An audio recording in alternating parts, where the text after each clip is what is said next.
A squat hold is an isometric hold on our lower body. We really want to get this right, so we really activate in around our quad muscles and our groin areas. So from the starting position, feet are outside the hips. From here, you're going to sit down, keep your knees pushed out. When we get down to parallel, so our hips are in line with our knees, we pull our elbows just inside the knee and we use our hands to lever them out and really create some tension around our hip and groin area as well as our quads. So from the side, feet outside the hips, we're going to sit down on the back, and then we're going to lever the knees out to create that tension along the groin. And that's Handplank is an isometric core exercise and upper body exercise. So we're going to hold tension on our chest, our arms and our core throughout this movement. So hands, starting position, our hands in under our shoulders so the joints are stacked. So shoulder over elbow over wrist. This allows the weight to distribute down through the heel of the hand perfect. From here, you're going to come up with your hips and feet and hold this position for as long as specified. That's a hand plank. So from the side, hands in under the shoulders, feet back, hips down. If you struggle with the hips in this, sinking to the ground, just squeeze your glutes and squeeze your quads, and this will help hold in place on the hand plank when you're struggling. And that's a Spiderman to Windmill is a great dynamic warm-up exercise. We use that to get some leg and upper body warm-up done to get the blood flowing in the total body. Starting position, push-up position. Foot comes up outside your hand. You're going to sink your hips towards the ground, so sink them down. The same hand as the foot rotates up towards the roof when you follow with your eyes. After that, bring the foot back, alternate onto the opposite side, sink the hips. Same hand again, rotate the spine and repeat. And that's your spine. Yoga push-ups is going to incorporate some upper and lower body work. It's a nice dynamic movement. So we're starting off in our push-up position. So hands in under the shoulders, feet together. From here, you're going to fold over into a push-up, down to the ground, back up, and push back the heels and hips towards the roof. From the side, hands together, feet together, fold over, push up, and then back, up and squeeze along the back of the legs, and then back down into push-up. If you struggle with the push-up, pop to your knees, fold over, do your push-up, then pop into downward dog. Our reverse inchworm is a great dynamic movement to get some blood flowing in the upper body, and you'll wake up the back of the legs as well. So we're starting off in our standing position, hands come down towards the ground, and we're going to start walking out, walk out, right into push-up position, and then you're going to walk back, keeping the hands under the shoulders the whole way until we stand back up, and then you're going to walk back out again. So up and down, and that's your reverse. Drops are a nice lower body plyometric exercise, so they're explosive in their nature, and we want to work nice and quick through these and really get that spring in our lower body. So feet start together. From here, you're going to jump out and sit down, then spring up off the toe, back in and out. So from the side, start with your feet together, jump out, sit down, spring back up and down, and that's your squat drop. Work nice and quick to really get the hard and palm press is an isometric hold to create tension on our chest and our biceps. So the starting position is hands are out in front, in line with your sternum. You're going to push your hands together as hard as possible for the time specified, and this is going to create a lot of tension on your chest muscles and your biceps. From the side, the distance you want out is about here, so a little angle on the arms, in line with your sternum, and you're going to push, and this will really create tension, and you'll feel that burn.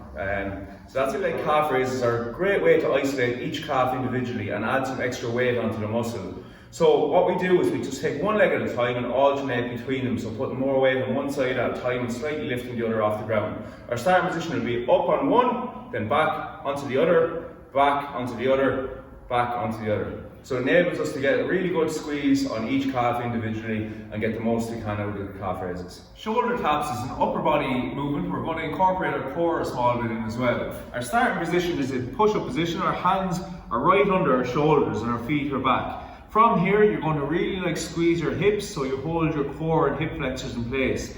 And what you're going to do then is, with as little hip movement as possible, is tap each shoulder nice and controlled.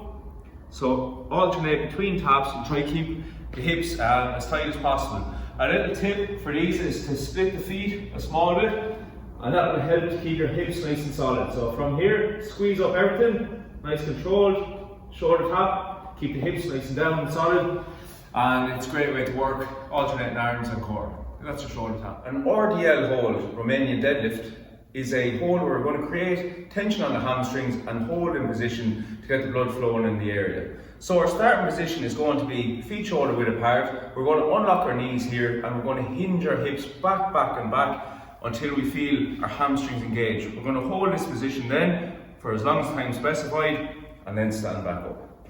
From the side, shoulder width feet apart, unlock our knees, hips go back, back, back, back, and our knees stay where they are. We're going to keep our feet planted down and hold this position for as long as specified. You should really feel it on your hamstrings. If you're not, just try and push back further with the hips. If your knees start to drift forward, we're starting to load our quad muscles and it becomes more of a squat type movement. So to really engage the hamstrings, we keep our knee directly over our ankle and really hinge the hips back in the movement. And that's your RDL hold. Mountain climbers are a great dynamic exercise for our core and our hip flexors. So our starting position is going to be down on the ground, hands are in underneath our shoulders so we have a nice solid position to move from. From here you're going to bring a knee to your same elbow on both sides, so bring it up and back, and that's a slow mountain climber. You can also work nice and fast to get the heart and lungs working.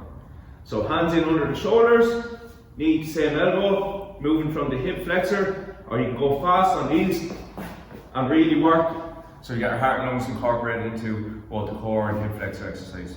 That's a mountain. Oblique climbers are a dynamic core exercise. We're going to really work the obliques across our core area throughout the movement. So we're going to start off in our hand plank position, so hands are right under the shoulders. From here, like a mountain climber, except you want to bring your knee across to your opposite elbow to really pull across on the core. So you can work these slow or fast, depending on the exercise type. If you want more of a resistance and to really feel it, you go slow, keep a nice slow tempo. If you want to get the heart and lungs working, really feel that burn, you can go nice and fast in oblique climbers. So from the side, push up position, knee across towards your opposite elbow. There's no right or wrong, get as close as you can, and then you can work really fast depending on the exercise goal. And that's an oblique. It's a dynamic core and upper body exercise. So we're going to start off with an elbow plank. So your elbows in under your shoulder, down on the ground. From here you're going to bring one hand back, replace your elbow, push up with your tricep, and then you're going to come back down. Keep your hips as controlled as possible throughout the movement. So from the side, elbows in under the shoulders, hips down. From here, replace your elbow with your arm, back up, then come back down, keeping everything nice and controlled, and work 2 reps as specified. That's a plank-up. 8 count bodybuilders are a full body burpee variation. It can be quite difficult, but do your best to get them done, and there's a couple of regressions you can do to make them a little bit easier. Our starting position is going to be feet outside the hips, and we're going to work through 8 counts of movement. So the first count is hands down, this is 1. Feet jump back together is 2. They jump out, which is 3. Back in is 4. Then you're going to do a push up. Down is 5, push up is 6. You're going to jump back up, plant your feet is 7, pull the hips through is 8. So there are your 8 counts. I'll do them from the side. So start out, feet outside the hips. So it's 1, 2, 3, 4, 5, 6, 7, 8. And with the push-up, you can pop your knees and do the push-up from your knees if you need to during the movement. And if you're at a stage where you can step up and down into the movement, then please do. And that's an 8 count body.